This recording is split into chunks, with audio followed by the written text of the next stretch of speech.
అందరికీ నమస్కారం. Big boss Telugu season 9 ఎపిసోడ్లో మనం నిన్న నామినేషన్స్లో ఉన్నాం. ముందుగా డైల్ న్యూస్ ప్రేక్షకులందరికీ అన్మాస్క్డ్ బిగ్ బాస్ కార్యక్రమానికి స్వాగతం. నా పేరు శివ్. సో నిన్న నామినేషన్స్ జరిగినాయి. దానికంటే ముందుగా యాజ్ పర్ మీమర్స్ 2 పేర్లు మనం వింటూ ఉన్నాం. గుండంకుల్ 1, గుండంకుల్ 2. మేం ఆ పేర్లను అయితే ప్రమోట్ చేయట్లేదు. బాడీ షేమింగ్ ఇది అసలే కాదు. హరీష్, మనీష్ గురించి మనం మాట్లాడుతున్నాం. కమింగ్ టు హరీష్, ముందుగా ఎపిసోడ్ తర్వాత నిన్న ఎపిసోడ్ స్టార్టింగ్లో నాగార్జున గారు వెళ్ళిపోయిన తర్వాత హరీష్ బాగా అఫెండ్ అయినట్టు, బాగా బాధపడుతూ నాకెవరు వద్దు, నేను ఫేక్ పీపుల్తో ఉండను అని చెప్పి ఆయన డ్రామా ఆయనది నడుస్తూ ఉంది. మరొక పక్క మనీష్, మనోడు కూడా, మనీష్ అండ్ శ్రీజ మధ్య ఒక చిన్న వార్లా నడిచింది. యాక్చువల్లీ వాళ్ళు సంజనాని టార్గెట్ చేశారు, కానీ మనీష్ అండ్ శ్రీజకి అది బెడిసి కొట్టి మనీష్ బయటకు వచ్చేసి these are bunch of idiots, ఇలాంటి రూత్లెస్ సెల్ఫిష్ ఇడియట్స్ మధ్యలో నేను ఉండను అని చెప్పి ఆయన సెపరేట్గా వెళ్ళిపోయి టెనెంట్స్తో ఉంటున్నారు అన్నమాట. అంటే ఫస్ట్ మనీష్ గురించి మాట్లాడుకుందాం. సో మనీష్ ఒకవేళ నిజంగానే చాలా జీనియస్, అపర మేధావి, ఆల్బర్ట్ ఐన్స్టీన్ అయినా కూడా బిగ్ బాస్ హౌస్కి అవసరం లేదు. బిగ్ బాస్ హౌస్కి ఆల్బర్ట్ ఐన్స్టీన్ అవసరం లేదు, థామస్ అల్వా ఎడిసన్ కూడా అవసరం లేదు. బిగ్ బాస్ షో ఉద్దేశం ఏంటంటే అది ఒక రియాలిటీ షో. దానిలో ఎంటర్టైన్మెంట్, ఎగ్జైటింగ్ కంటెంట్ కావాలి. ఒకవేళ ఆల్బర్ట్ ఐన్స్టీన్ వచ్చి ఫిజిక్స్లో అన్ని ఫార్ములాస్ చెప్తాను, ప్రతి కంటెంట్ చెప్తాను అన్నా కూడా ఎవడు వినడానికి, ఏ ఆడియన్స్ కూడా రెడీగా లేడు. కాబట్టి Manish, these are bunch of idiots, ruthless selfish idiots, ఇలాంటి పదాలు వాడడం అతనికే చెడ్డ పేరు, చాలా చెడ్డ పేరు. ఒకవేళ రేపు పొద్దున్న ఈ వీడియో నాగార్జున గారు వచ్చిన తర్వాత మళ్ళీ ప్లే చేస్తే ప్రతి ఒక్కరూ ఏంటి నువ్వు మాట్లాడిన మాట అని చెప్పి ఆయన మీదకి వెళ్తారు. అతను మెయిన్లీ శ్రీజ గురించి ఆ మాట మాట్లాడినట్టున్నారు. అండ్ ఈవెన్ హరీష్, మనీష్ ఇద్దరి దగ్గర కూడా శ్రీజ ఒక రోల్ ప్లే చేసింది. అంటే శ్రీజ గురించి ప్రతి ఒక్కరూ అనుకుంటూనే ఉన్నారు, ఆమె కొంచెం అతి చేస్తుంది, కొంచెం ఎక్కువ హడావుడి చేస్తుంది, ఎక్కువ మాట్లాడుతుంది, ఏందిరా ఈ చిల్లరి పంచాయితీ అని మీమర్స్ కూడా మాట్లాడుకోవడం మనం విన్నాం. But coming to Harish and Manish, వీళ్ళిద్దరు కేసెస్లో మాత్రం శ్రీజ ఈరోజు ప్లే చేసింది ఏంటంటే, ఒకటి మనీష్కి తిరిగి గట్టిగా కౌంటర్లు ఇచ్చింది. క్యూట్ క్యూట్ క్యూట్ అంటే అది ఒక్కటి తప్ప నీకు ఏది రాదు అని అంది. ఏంటి నీకు పని లేదు కాబట్టి మా పని లాక్కుంటావా అని అంది. సో మనీష్కి అయితే ఎక్కడికక్కడ కౌంటర్లు వేస్తూ వచ్చింది. అందుకే మనీష్ తట్టుకోలేక బయటకు వచ్చి ఎమాన్యుయల్ దగ్గర ఏడుస్తూ these are bunch of idiots, ఇలాంటి రూత్లెస్ సెల్ఫిష్ ఇడియట్స్ దగ్గర నేను ఉండలేను, మీ దగ్గర చూడండి అని చెప్పి వచ్చేసాడు. సో ఎంత అపర మేధావైనా కూడా ఇక్కడ బిగ్ బాస్ షో యొక్క గొప్పతనం ఏంటంటే, బయటపడాల్సిన టైం వచ్చినప్పుడు ఎవడొకటి దగ్గర ఆ కోపాన్ని అక్కడ హోల్డ్ చేసుకున్నా కూడా బయటకు వచ్చి వెళ్ళగక్కేస్తూ ఉంటారు, ఆ కోపాన్ని బయట పెట్టేస్తూ ఉంటారు. ఇలాగే ఈడియట్స్ ఈడియట్స్ అని ప్రొనౌన్స్ చేస్తూ ఉంటారు, స్ట్రెస్ చేస్తూ ఉంటారు, దొరికిపోతూ ఉంటారు. సో అపర మేధావి మనీష్ నాకు తెలిసినంత వరకు మళ్ళీ నాగార్జున గారు వచ్చినప్పుడు ఈ వీడియో ఖచ్చితంగా ప్లే చేస్తారు. ఏం జరిగింది అనేది వాళ్ళ కూడా ఈవెన్ ఇలా అనొచ్చా అని చెప్పి సందర్భం వస్తే మాత్రం ఖచ్చితంగా నాగార్జున గారు కూడా ప్లే చేస్తారని నేను అనుకుంటున్నాను. అండ్ కమింగ్ టు హరీష్, హృదయ మానవ్, హరిత హరీష్ ఒక డ్రామా మనోడు. అంటే ఒక డైరెక్టర్ అవసరం లేకుండానే, ఒక రైటర్ అవసరం లేకుండానే ఒక ఆర్టిస్టే తనకు తాను డ్రామా క్రియేట్ చేసుకోగలిగిన సత్తా హరీష్కి ఉందన్నమాట. ఏమైనా నటన. ఒక పక్కేమో నేను ఇలాంటి వాళ్ళ దగ్గర ఉండలేను అంటాడు, అక్కడికి పాపం బిగ్ బాస్ పిలిచి కూర్చోబెట్టి ఏమైంది హరీష్, ఇలా ఉండకండి, అలా ఉండకండి అని బిగ్ బాస్ కొంచెం మోటివేట్ చేసి పంపించాలని చూస్తే, బిగ్ బాస్ మీకు తెలుసు, నేనేంటో మీకు తెలుసు, మీరేంటో నాకు తెలుసు, ఐఎమ్ డన్ విత్ ఇట్ అనిపించింది నాకైతే. బయటకు వచ్చిన తర్వాత మళ్ళీ ఏమంటున్నాడంటే, ఒక్కసారిగా నేనైతే బాబాగా టర్న్ అయిన హరీష్ని చూశాను అన్నమాట. అంటే చెప్పే ప్రవచనాలన్నీ పుట్టపర్తి సాయిబాబా రేంజ్లో ఉంటాయి. మనిషి మాత్రం ఆలీబాబా అరడజన్ దొంగల్లా బిహేవ్ చేస్తూ ఉంటాడు. మాటలకి చేష్టలకి పొంతనే లేదు. ఏమని చెప్తున్నాడంటే, నా ముందు అన్యాయం జరిగితే ప్రశ్నిస్తా అంటున్నాడు. ఒక పక్క మళ్ళీ వెళ్ళిపోయి ఎవరైనా తన తప్పుని పైకి వేలెత్తి చూపిస్తే వెంటనే వెళ్ళిపోయి కూర్చుని, నా వల్ల కావట్లేదు, నేను తప్పు చేయలేదు. ఏం తప్పు చేయలేదు? రెడ్ ఫ్లవర్ అని చాలా కాన్షియస్గా మీరు అన్నారు. అది మొత్తం తెలుగు రాష్ట్రాల్లో ప్రతి ఒక్కరు చూశారు.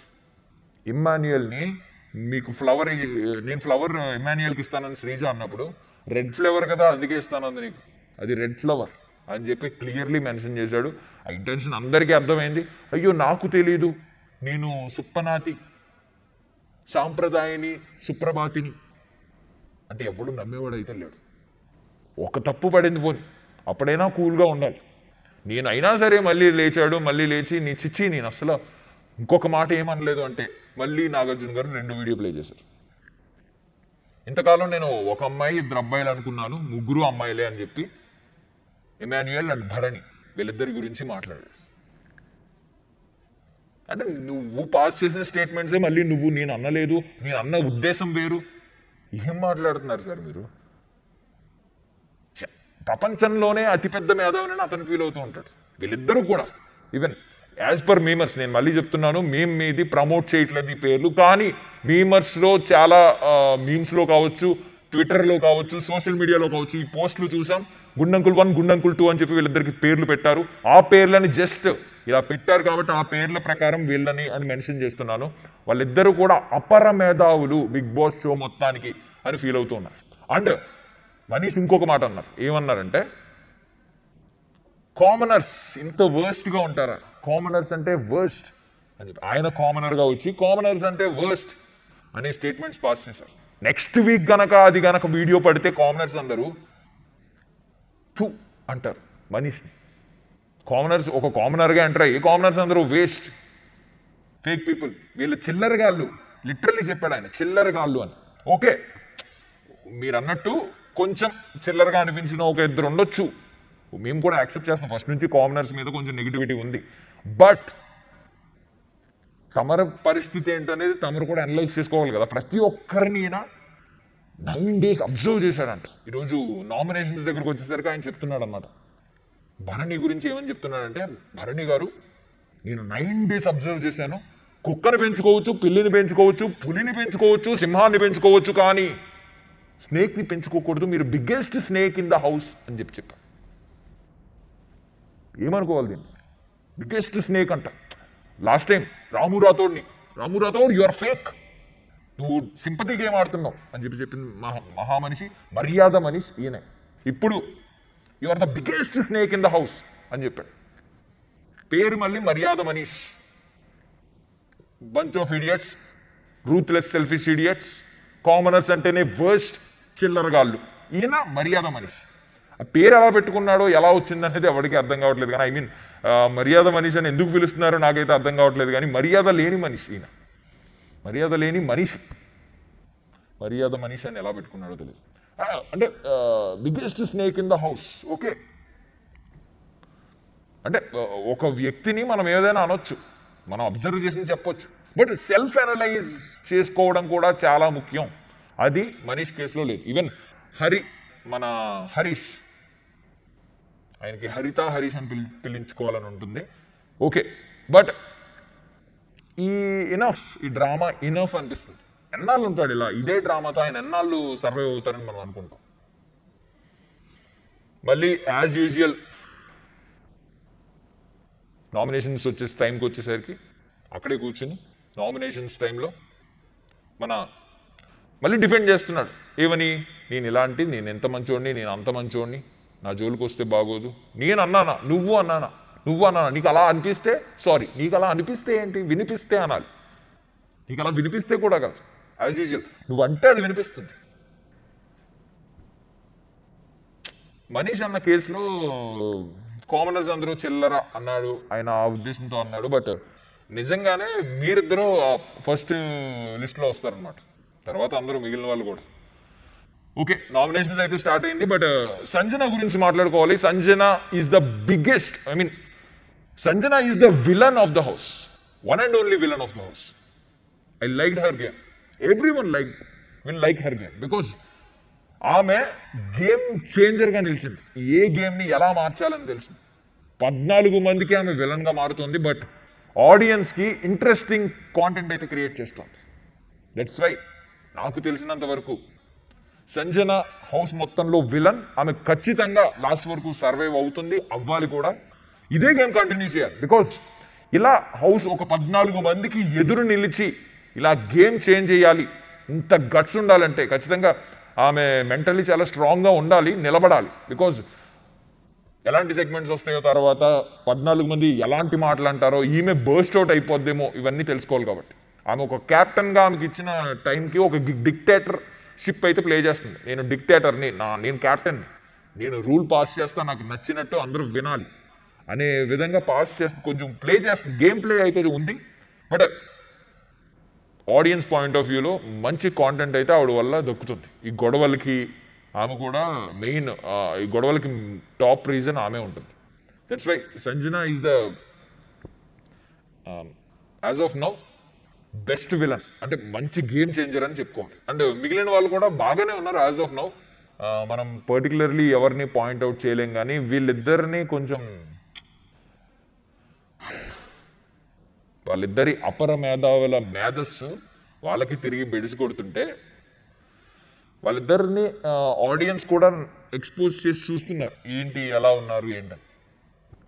And Ritu, coming to Ritu, ఈరోజు రీతు నామినేషన్లో మనీష్ డీమన్ పవన్ని మిడిల్లో పెట్టినప్పుడు, డీమన్ పవన్ మానిటర్ కాబట్టి డీమన్ పవన్ అడుగుతుంటే డీమన్ పవన్ కొంచెం రీతుకి సపోర్ట్ చేసినట్టు మాట్లాడాడు. లైక్ రీతు అన్ని పనులు బాగానే చేస్తుంది, మధ్యలో ఒక రోజు ప్యాన్ క్లీన్ చేయలేదు, తర్వాత బాగానే చేసింది, ఆ రోజు చెప్పాను. ఇవన్నీ చెప్తుంటే నువ్వు కూడా డబుల్ గేమ్ అన్నట్టు మనీష్ ఇక్కడ సిగ్నల్స్ ఇస్తున్నాడు అనమాట. ఆహా అని చెప్పి ఒక సెంటెన్స్ స్టేట్మెంట్స్ పాస్ చేస్తున్నాడు అన్నమాట. ప్రపంచంలో ఉన్న మనుషులందరూ ఎదవలే, ఒక్క మనీష్ ఒక్కడే మంచోడు అని తన ఫీలింగ్, మనీష్ ఒక్కడే మేధావి అని తన ఫీలింగ్. మనీష్కి అందరూ తెలిసిపోతారు, ఎవరి మనసులో ఏముందో తెలిసిపోద్దంట. ఈవెన్ రీతు కూడా పాయింట్ రైజ్ చేసింది. ఈవెన్ రీతు మంచి గేమ్ ఆడుతుంది, మంచిగా డిఫెండ్ చేసుకుందని నేనైతే అనను. ఎందుకంటే ద వే అంటే ఈమె అరుస్తూ ఉంటుంది. మనీష్ చాలా కొంచెం తెలివిగా, హుందాగా ఆయన ఒక్కొక్క పాయింట్ని కార్పొరేట్ ఆఫీస్ మీటింగ్స్లో మాట్లాడినట్టు, ఐ మీన్ ఒక స్టేట్మెంట్ని, ఒక కార్పొరేట్ మీటింగ్స్ ఉంటాయి కదా ఆడిటోరియంస్లో, వాటిని ఒక్కొక్క దాన్ని మెన్షన్ చేసినట్టు మెన్షన్ చేస్తుంటే ఈమె మాత్రం ఒక గొడవలాగా, ఇరుగు పొరుగు గొడవలాగా, ఈ టైప్లో ఈమె గొడవలాగా ఈమె డిఫెండ్ చేసుకుంటూ వచ్చింది. మేబీ అది చూడడానికి ఆడ్గా ఉన్నా కూడా మనీష్ మాత్రం ఫస్ట్ నుంచి నీ ఇంటెన్షన్ అదే, ఫస్ట్ నుంచి అంటే మనీష్కి ప్రపంచం అంతా తెలిసిపోద్దంట. మనీష్ అదే చెప్తున్నాడు, నాకు అందరూ తెలిసిపోతారు, ఎవరిని అబ్జర్వ్ చేస్తే వాళ్ళలో ఏముందో తెలిసిపోద్ది. మరి అంటే ఒక వశీకరణ శక్తి ఉందో, లేకపోతే I mean mind reading power ఏమన్నా మనీష్కి ఉందేమో అనిపించింది నాకు. అండ్ యాజ్ యూజువల్ హరీష్ గురించి కూడా అన్నాం కదా, మేమేం టార్గెట్ చేయలేదు ఎవరిని. బట్ నాకైతే ఏంటి ఇనఫ్ అనిపించింది. ఎన్నాళ్ళు ఒకరేమో ఇద్దరు వాళ్ళు మేధావులని ఫీల్ అయ్యి ఒకరేమో హౌస్ని మొత్తం తన గుప్పెట్లో పెట్టుకోవాలని హరీష్ లాంటి వ్యక్తులు ఎప్పుడైతే పాయింట్ రైజ్ చేశారో వెంటనే వెళ్ళిపోయి డేలా పడిపోవడం. నాగార్జున గారే పాయింట్స్ చూపించి ఇది ఆడియన్స్ కూడా ఎలాగే అనుకుంటున్నారంటే పక్కకి వెళ్ళిపోయి నేను తప్పు చేయలేదు, మీరందరూ తప్పు అని చెప్పి ఈయన. ఒక పక్క మనీష్ ఏమో నేను అపర మేధావిని ఎవరినైనా కనిపెట్టేస్తా అని చెప్పి పక్కకి వెళ్ళిపోయి అందరూ ఇడియట్స్, చిల్లర ఎదవలు అని చెప్పి ఈయన ఒక్కరే, వీళ్ళిద్దరే మేధావులు, వీళ్ళిద్దరే కరెక్ట్ అని ఆడియన్స్ యాక్సెప్ట్ చేయాలి. బిగ్ బాస్ హౌస్లో ఉన్న 14 మంది కంటెస్టెంట్లు యాక్సెప్ట్ చేయాలి, నాగార్జున గారు కూడా యాక్సెప్ట్ చేయాలి అనేది వీళ్ళ ఇంటెన్షన్. నేను హర్ట్ అయ్యాను చాలా చాలా, ఐ మీన్ ఇనఫ్ అనిపిస్తుంది. But being an audience point of వ్యూలో మాట్లాడుకుంటే స్టార్ట్ అయింది, గొడవలు స్టార్ట్ అయినాయి, నామినేషన్స్ పస మొదలవుతుంది. యాక్చువల్లీ నామినేషన్స్ అన్నీ చూపించలేదు, కానీ నెక్స్ట్ ఎపిసోడ్, రేపు ఎపిసోడ్లో మిగిలినవన్నీ ఉంటాయి. ఇక నుంచి మజా మొదలైంది. అండ్ సంజన కూడా దానికి ఫ్యూయల్ యాడ్ చేసింది కాబట్టి ఖచ్చితంగా ఇది దట్స్ ఆల్ ఈ ఎపిసోడ్. మళ్ళీ రేపు కలుద్దాం. మా బ్రదర్ రామ్ అయితే ఇప్పుడు లేడు, రేపు వస్తాడు. Bye bye.